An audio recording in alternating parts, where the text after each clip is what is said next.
Again, guys, welcome back to the episode Learning League, episode 27. One is unlike the other. It is L3IRT, yet here again, always and every time, it is over on the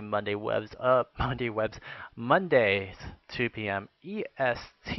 We do try to start up on time. Sorry, we did start up a little bit late today, but I mean, it is what it is. We are just getting back to the swing of things. And again, it's a really, really awesome episode of Awesomeness because we get to see some awesome Reddit Nation, now known as QXG, Quantic Gaming. If you guys don't know of the StarCraft 2 side, I bet you guys, if you do know about the StarCraft 2 side, then I bet you know about Destiny. And I know you don't know, but Destiny used to be part of said organization called Quantic Gaming, but all beside the point, it is going to be Reddit Nation versus Fear. And what are we looking at? What are we talking about today about this? We're talking about, yes, one is unlike the other. Yes, we're talking about the differences between, unfortunately, between both teams of Reddit Nation, who used to be actually Orbit Gaming. They added Wild Turtle, but pretty much the definite definition of Neotanto's team, I would say. I mean, overall in general, I think it's pretty much safe to say when I saw them at MLG Rally or Orbit Gaming, I was like really taken away of how Neotanto he's just so good. His mechanics are so really really swell and world renowned. Yet he doesn't actually use like some of the things that um actual AD carries like double lift probably, but more oftentimes left Mike Robert Exley uses just to have those extra seconds of micro, which is really interesting to really talk about, and we'll probably come into another time about the differences between shift clicking and not shift clicking or A clicking, whatever like that. But yeah, Nian Tanto was a really, really great player during the time over at MLG Rally, and I mean, Orbit Gaming was a really good team, and probably should have went to the NA regionals, but I mean, it's whatever. I mean, we saw that MME.Ferus slash Picture Goose slash MTW.NA, now known as Team Fear, got into Season 2 regionals and also got to the Lone Star Clash 2 as well. And in general, it's looking like, Aftermoo has been revitalized and really wanted to win out with his team. And I would say that, both in general, during the times when Orban and I believe it was MME.Ferus, when MME.Ferus just got announced, kind of went in together. Those were the two kind of superstars we wanted to look at MLG Rally. And into today, where we are seeing in versus Lone Star Clash 2, it's kind of the same way still. It's still kind of the same way, even though that Niantanto has switched over to that mid kind of phase, and he only plays like 2 or 3 AP mids really professionally right now.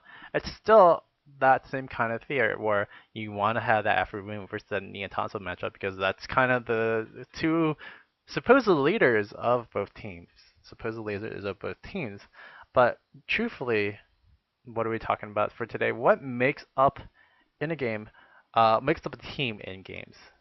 So teams for overall in general for both Fear and Red Nation, this is all aside from that.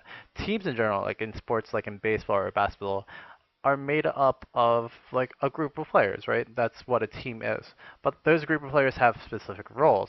You have those for basketball, for example, you have those role players that come off the bench. You have those frontline starters. You have that 1 star or 2 stars that lead the team in decision making and lead the team in pretty much everything that they do.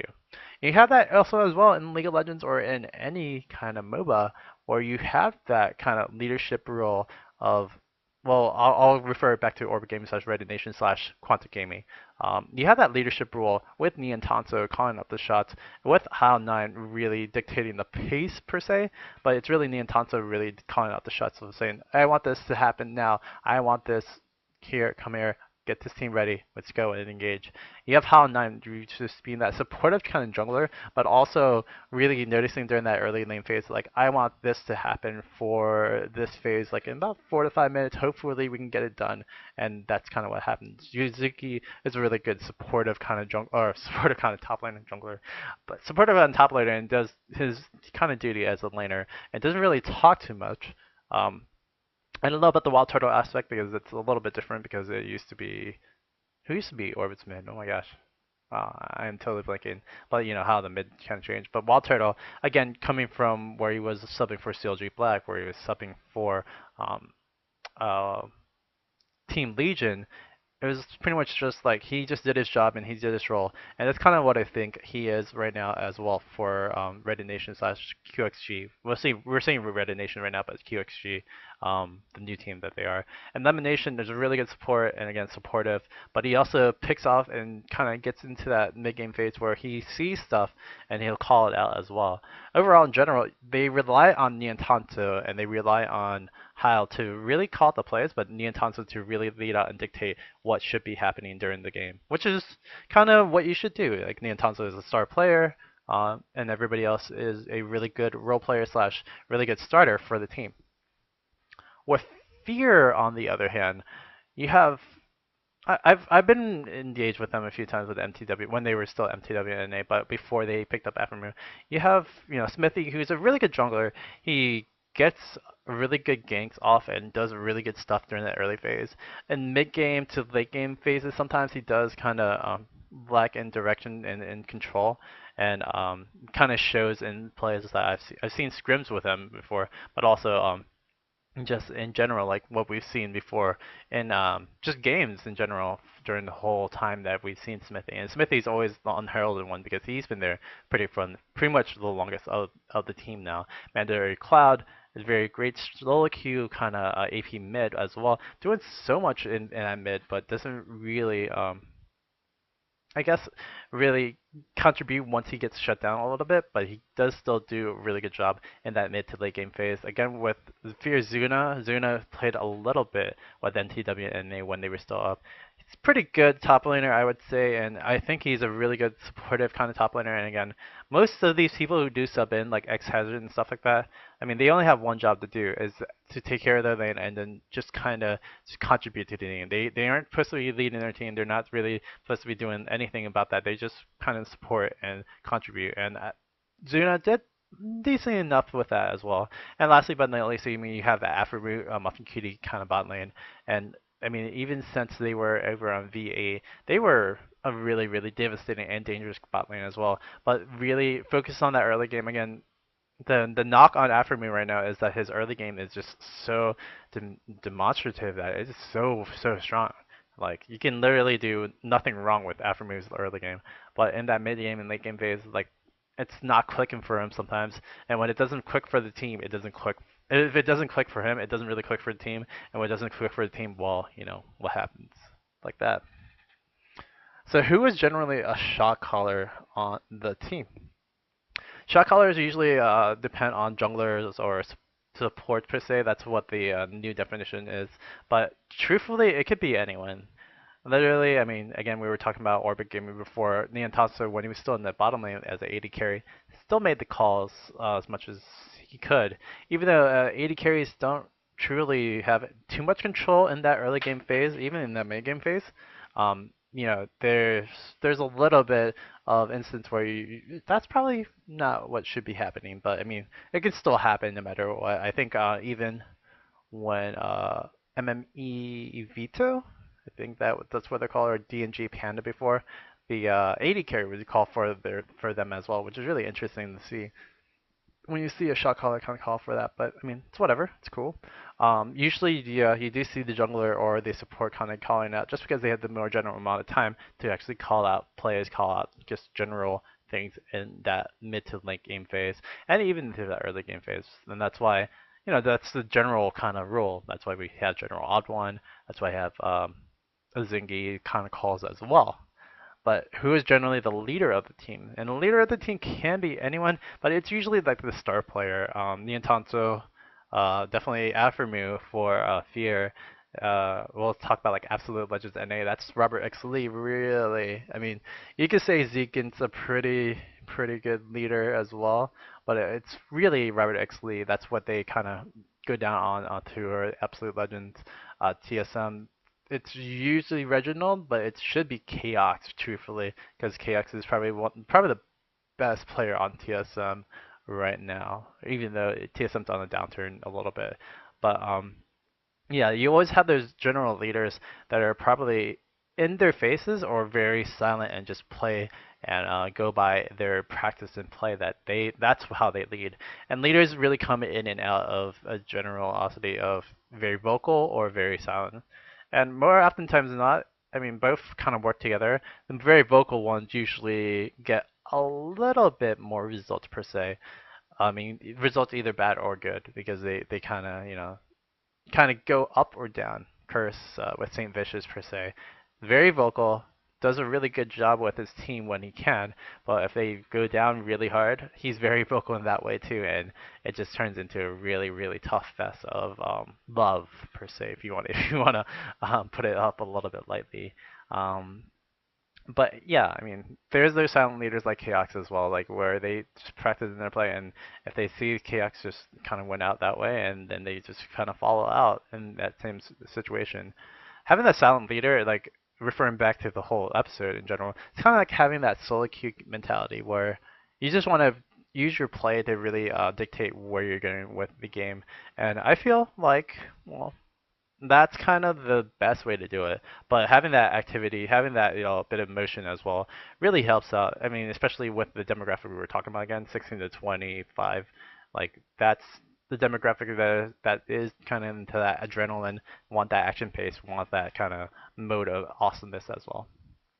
So I feel that's pretty good for the shot caller kind of thing right over there, or for the leader kind of thing as well. And who are the followers of the team? The followers of the team is pretty much everybody else. Literally people who have to just kind of bank on their star players supposedly or their leaders and bank on to, well, I want to get this done and such like that, and I need you guys to just help me out in any other way to get this win. And oftentimes than not, everybody wants to be a star player, especially in solo queue, especially in teams. Everybody wants to be a star player, but it's those teams that actually know, well, yeah, I could probably be a star player on any other team, and on this team, I'm just kind of just a supportive kind of role of anything. If they can accept that kind of thing, then you'll see them really uh, go far and beyond anything of egos or anything like that. TPA, Zebra Blaze, Zebra Frost per se as well, if you want to just even mention them. I mean, those are just like the definitions of real um, team coordination, real team camaraderie, but also just in team composition. Where you have like Little Balls, who was a decent player for CLG when he was on CLG, and then he was like heralded like to help out TPA to be like the best player or something like that, right?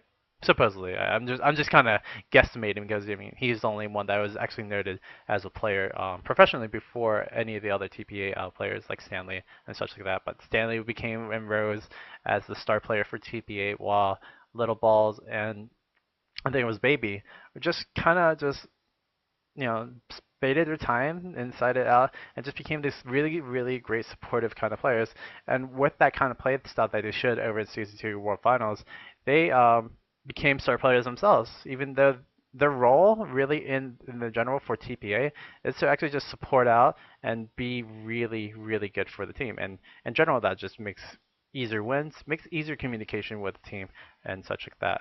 With Fear's standpoint, you have all five of these players, really, really great solo queue players, about the 2.5, 2.6K range, and like they are so good mechanically in their own kind of plays, and that's why you see it working out for them. But unfortunately for Fear, you see that like they're really conjunct. They're really, really conjunct. They can't get everything coordinated together. Like you're seeing right now on the screen, Red Nation probably should have won that match, won that fight. Yet they just did so much unfocusing together that it really showed that like they're in that kind of mode where, oh, I'm supposed to be getting this. Oh, okay, I'm supposed to be zoning out this. Okay, let's just try to do our jobs all together. But when you do that, you're not going to have a really good result. Like in general, for Fear, what just happened there in that little fight, they all focused kind of their roles. Like Zuna and Smithy were zoning out. Milton Kitty tried to support out Aftermoon as much as he can. Mandatory Cloud wanted to go in as a just killer, but couldn't actually kill down onto the whole team, which was unfortunate. And yeah, that's just how it kind of worked out. And unfortunately, the player skill at Afremu is just super above and beyond. Couldn't actually get like a pentakill right there. And just showed off again. Like literally, that's kind of the fault, the little sting of what Fear is at right now. They need to really get in together as a team and group up and actually just focus down on one or two objectives that they want to do. While on the other hand, Red Nation, again, they aren't the mechanically best players. I mean, Hollow 9 is I think like 2.4, 2.3k elo player. And then Tanto, again, is probably the best on the team. All Turtle's a really good player as well. Like, overall in general, they're really good in their solo queue. And then, I mean, I'm seeing this as just a bystander. They are really good as solo queue players as well. But they have this like a little bit more communication that's happening. I mean, Domination and Neontatsu work together so hard to. I mean, I wouldn't be surprised that that actually is the reason why they're kind of winning out in this game right now against Fair. But they have that coordination that works out together that can really turn fights.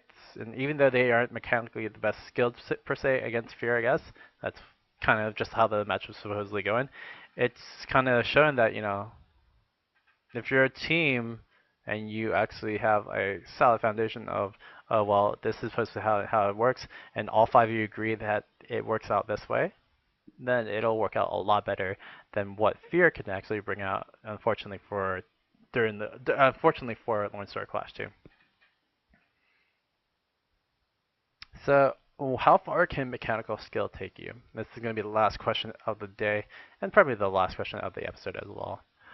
Mechanical skill is very oftentimes not the way to win out most tournaments, literally. If you can win out your foundation, you can win out your early game, you win out pretty much every game possible. Because, again, mechanical skill, if you have that little bit of edge over someone who has not as much mechanical skill, you can win out so many more games. But if you're like Teddy Rowe, if you're like no, not Steel Soul. Steel Soul actually has a pretty good skill set, but Teddy Rowe was the big example of any solo queue people who didn't have the best mechanical skill, but had enough, but had more coordination with team and more coordination with actually playing. It changed kind of the definition of, well, this is a team game, and we should still be playing as a team. More often times than not in season one and before season two as well. Like Takashi X, I think, was solo queue champion number one for NA side. Like you would say that they are the best in the game just because they're the highest rated. But in general, they had just had the best mechanical skill, and they kind of just trounced on their lanes whenever they could in solo queue. And in team games, in team ranked, it works out the same way in most cases, where if you win out your lane, you can more often times generally not win out the game. But if your mechanical skill pretty much matches or just a little bit under the other teams, well, mechanical skill can only take you so far. And with that, you need your team play, and that's just another element of a team game. You have to have that team play kind of element. You have to have that ego where, yeah, okay, I am the starter, I am the shot caller, I have to do this, and I have to make sure that my team communicates with me, or I am the supportive player, I have to just get my team to this little bit of positioning, and I hope that I won't actually feed up this much. And that's just kind of the mindset you have to be in as a team player. If you have that mindset but don't have the mechanical skill you can grow into later as much as to a point. But with team play, you need to learn that pretty much from day one. If you don't have that in day one, you're just not gonna have it ever. And that's kind of, I guess, the downfall for most of these teams in NA, EU, and in Korea as well as any other team. Like it just really is the communication. It really is all the team play. It's never usually the mechanical skills that will always limit you, but it is always a limiter, but it's always the team play that will get you in the end what's going to be happening during the games, literally. But again, guys, that was the episode 27. 27. Wow, that's a pretty long one. 27. One is unlike the other. Again, guys, thank you for watching all the awesomeness today. Again, special thanks to Lone Star Clash 2's Twitch stream. If you want to go check out the archive of that actual game, I can give you the actual pop out in a bit, but I'll put that in the chat room, and I will also put that in the League of Legends or into the VOD as well. So yeah, check that out as well. But unfortunately for now, it is my time to go. It's my time to say au revoir. Again, thank you again for all the people at Definitive Esports, d-esports.com. Very cool people that help out with coverage of esports news, such like SET, such like League of Legends, and all the other titles as well as the Choba to Gosu. If you want to learn about more about StarCraft 2, you can go check out that episode. I think that is happening on Sundays, question mark, or Mondays, I think. Other than that, you can also check out the CSGO coverage that we do over here at Definitive Esports, hosted by the one, the only James Banks as well. But unfortunately, it is my time for me to go. Again, guys, check out the sponsors over on the top, bottom left. Antec, Triton, BenQ, Madcat, and XMG. But other than that, thank you again, and it has been L3RD, and I am gladly signing off. Thanks again, guys, and we're going to be out.